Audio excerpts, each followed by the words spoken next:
Hi there. It's Tom and Tom, podcasting from our relative locations somewhere in the world. And today, Tom has stepped up to offer us a topic that I know nothing about. Yeah. You might know a little about I hope because so. you read my LinkedIn posts anyway. But the other day I posted sort of it's like one of my trolling LinkedIn posts where I'm like and the subject of the post was basically I'm seeing a lot of smart people and really good programmers and agile coaches working with AI, trying to teach it to do extreme programming types of techniques. The same thing I did when I started working with AI. And especially test-driven development, continuous integration, rapid, trying to do real test-driven development, really tight loops, really writing the test before you write the code. There's a lot of fun things in extreme programming that's fun to get the AI to do. But in my post, I said, look, extreme programming is the best, worst way I know to develop software. There are dramatically better ways to develop software way beyond extreme programming. And my real hope is that AI ultimately unleash those techniques. And because you've talked with me, that I'm often referring to grammars and executable specifications Yeah. and domain-specific languages, and really working at a very different level, and in the process writing dramatically less code. Like I think we write with extreme programming way too much code for what we need to do to solve the problem. I'm not talking about writing two's code to be short. I'm just saying we literally write 99% more code than we need to solve the problems we're solving. And I think I've proven that over 25 years, but not to anyone who matters. The Not to anybody that should listen, just people that would listen. And when I do a post like that, I'm really trolling my fellow adventurers in extreme programming, those of us who are enthusiastic and have been enthusiastic about it. And I got the most wonderful sort of chat with one. It's somebody who constantly complains that he's trying to teach people how to do extreme programming, test-driven development, continuous integration, all of the core techniques inside of extreme programming, and how they're not interested. And he's like, I have a better way, and they're just not interested. I'm teaching it to AI, and that's exciting. But my customers, my clients aren't interested. Which is And I'm interesting. like, I hear you. If you think I about hear it, you. I have a good Yeah, go ahead. portion of our audience may be just completely uninterested in software development completely, and I kind of hope they are. Because we talk about what we talk about in broad terms of different kinds of products and services other than just software, even though that's kind of our background. But Well, and the there's a same point issue you're making applies. here is that we the industry always has like the term, like I told somebody this morning. Somebody asked me like what the best practices are, and I'm like, I don't care. I hate best practices. We don't like that word. And every industry has them. The software development industry is no exception. We have best practices, and they are almost always not really the best.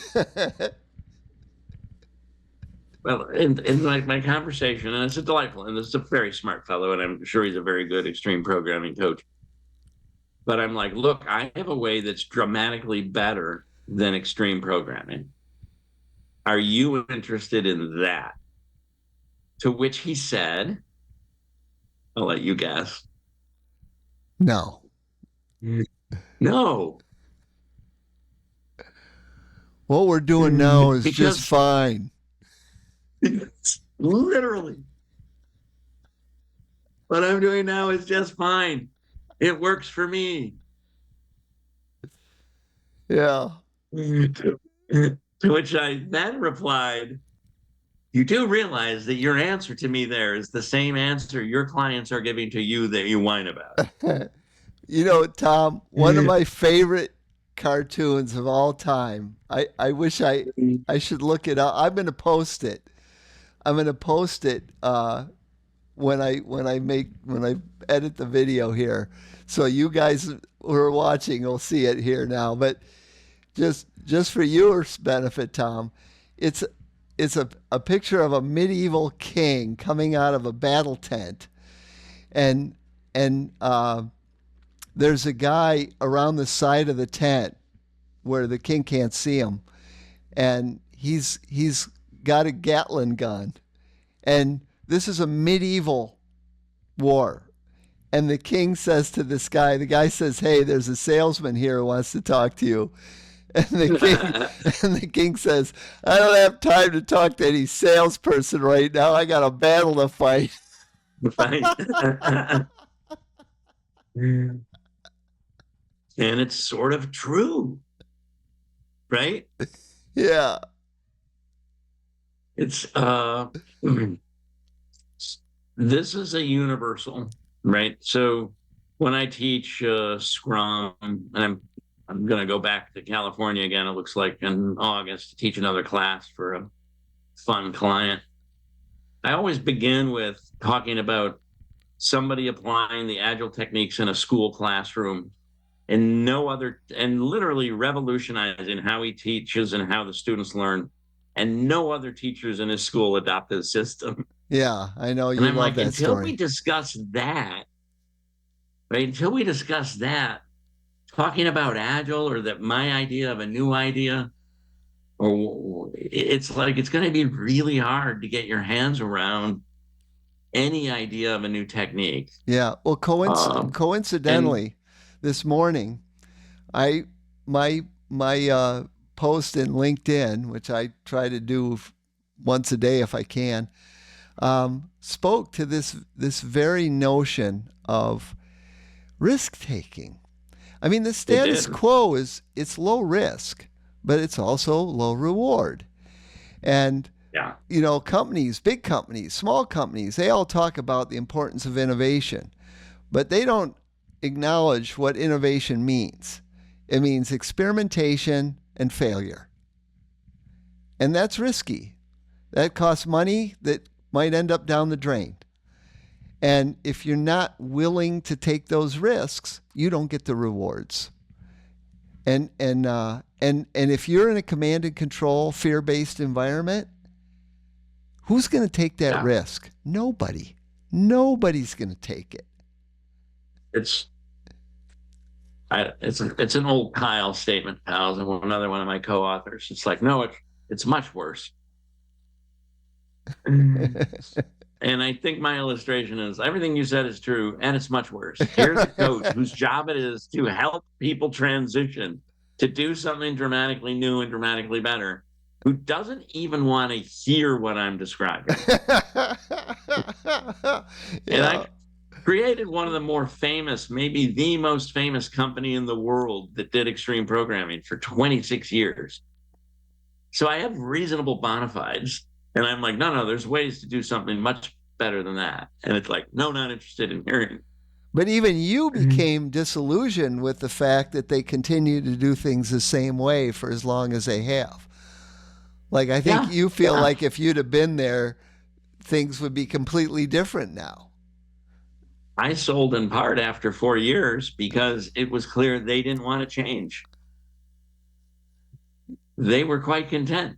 Yeah. Look, another thing my buddy Kyle tells me is like, look, Tom, I've met no one like you who wants to abandon the old ways of whatever you're doing as fast as possible. Yeah. It's You're like the like, you're a guy, weird, unique person. No it's, one else. it's Oh. like the old, oh, wait a minute. My camera's acting up. Um, it's like the guy. Somebody comes running through the camp yelling "bear," and some guy stops to put his shoes on, and he's like, "What are you doing? There's a bear coming. What are you stopping to put your shoes on?" He's like, "So I can run faster." He goes, well, "You can't outrun a bear." He goes, "I don't have to. I just have to outrun you." And Yes. and the point of that story is that if you're doing something that's better than what everybody around you is doing, the impetus to disrupt yourself and get better is just not there for most Yeah. people. Now, sooner or So later, some most, upstart will come along, starting fresh and being innovative and leapfrog everybody, including you, and then you'll be yeah. forced to innovate. So the way to stay on top is to not get comfortable with the way you're doing things, which is what everybody And does. I'll tell you one idea all the way back to our book. And to me, this is one of the most exciting weekends and weeks on the planet because SpaceX IPO happened this week. It's already reached a valuation of 2.7 trillion from an IPO. I'm already kicking myself for not buying Now, at, they at did the get a opening little price. they did get a little extra boost from the administration. Let's not kid Oh ourselves. yeah. The but it goes back to mission. You and I wrote a book, wildly successful, the Intentional Culture Cookbook. And the reason most people don't innovate is because it's nowhere tied to their mission, vision, or values. It's sort of full stop. I was working at a place once doing agile coaching, and one of my students came up to me and he's like, "Tom, you're a nice guy." His name also was Tom. We should have him on. It'd be the three Toms. And he was like, "Tom, look at our mission, vision, and values. Nothing in there says we want to be more agile." And I was like, "All right, challenge accepted." I did a formal multiple criteria analysis against their mission, vision, and values. Uh-huh. And guess what I discovered? Nothing in there wanted to be agile. I mean, it just scored so low.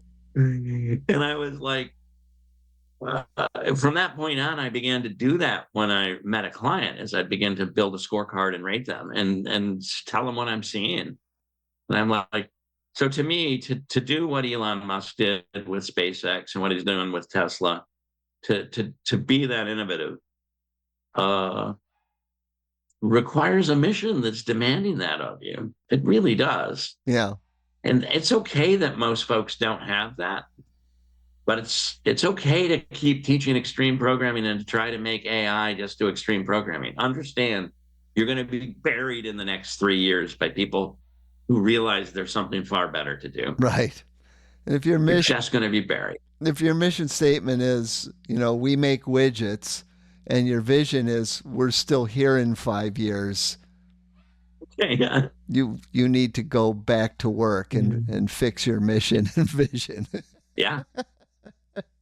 That's what we do. So we would love to work with you on that type of thinking and ideas, all the way down to practically how to live it out day to day. But in general, we're going to have to start with you and understanding your mission and seeing if that makes sense for the next 5 years and maybe even makes sense for the next 2 years. I assume you mean And vision, which is time bound, versus a mission, which. no, I mean mission. I mean, it's like their mission may just be, I think it's so much worse. Yes, normally I would mean vision. I think it's so much worse. Like the mission literally No. leaves no room for growth, right? Like the word best, or most, Yeah. or if you don't have some explicative in there that not explicative, that's a different word, but some word that emphasizes striving in there. If you're going to be the Yeah. best, you have to always be striving, because there's always going to be somebody on your heels trying to be the best. So to be the best is a constant effort. If you don't have that word in your mission, you're basically relegating yourself to the status quo forever. Yeah. And we're probably going to ask you to do something way better than that, too, if we ever work with you. No doubt about that. We're gonna we're gonna send you on a path looking and reading dozens of mission, vision, and value statements, especially from industries or companies you respect or value. We're gonna have you study what's going on in trends, and we're gonna take extremely seriously the value that can be created by getting this right now. Because there's never been a better time to be in business than right now. It's really it's a wonderful time. It's Yep. the opposite of what people are saying. If you're willing to really dig in and ask what it means to be wildly successful. Good place to end it, Tom.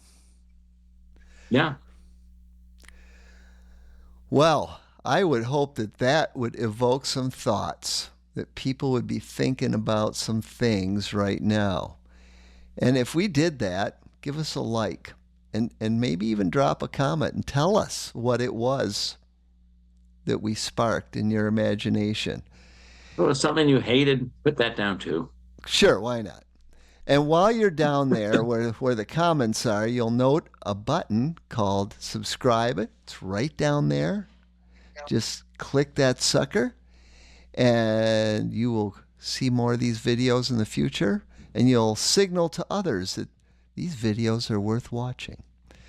In the meantime, if you would like to spruce up your mission statement and your vision statement, and maybe even your values, reach out to us at beintentional.biz. We would love to help you with that. And until next time, this is Tom. And Tom, We'll talk to you soon. bye.